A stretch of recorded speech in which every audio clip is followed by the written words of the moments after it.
Okay, forehand strike.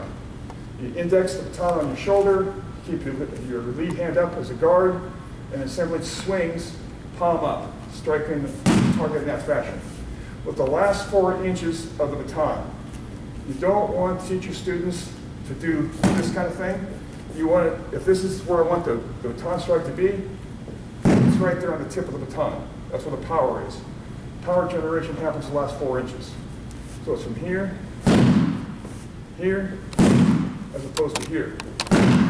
So when I hit here across this body, the impact's distributed to the entire length of the baton, which minimizes the impact of the blow. When I hit it with just the last 4 inches, everything goes in that last 4 inches. Then the alternative, of course, is the backhand strike. So let's move it this way.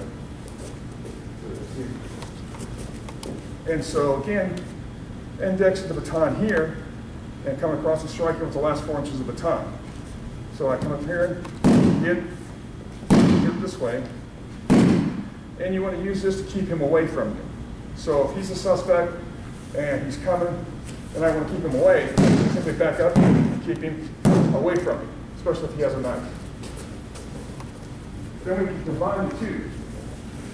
From the on guard position, I strike forward, pull the baton across, and come back with a backhand strike and hit him again. So it's 1, 2. And then we have the two-handed thrust. Starting the on guard position here, you thrust in and drive through. That's what it's all about. Right to the abdomen, it doesn't come up, it goes straight in. If you come up, you cause more organ damage. You're going up into the heart and the upper part of the lungs.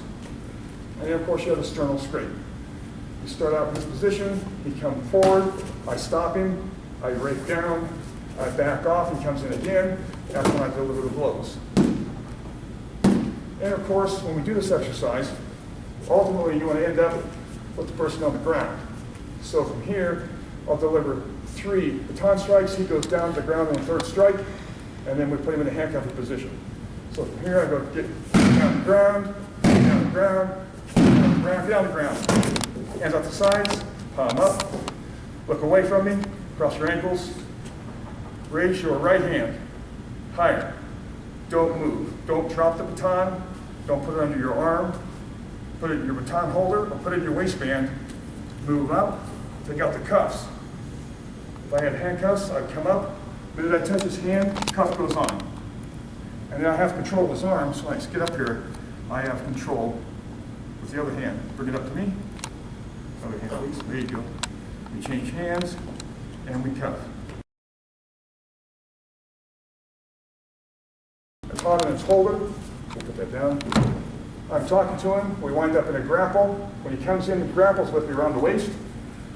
Regardless of what happens, as he comes in, I grab my baton and keep it in the holder.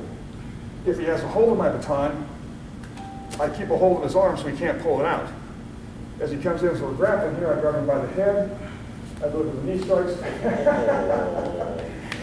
You're shorter than I thought. It's a good thing you have 5 children. Okay, so he'll just go there, sorry about that, and take you to the ground. All the way fall down to the ground, and we strike it for real. There we go, okay. And of course, we have control. Or we can disengage, and that's probably the best thing to do since you're armed. He comes in, he grabs, I trap him here, I deliver 3 knee strikes, I push him to the ground and disengage, and I pull my baton.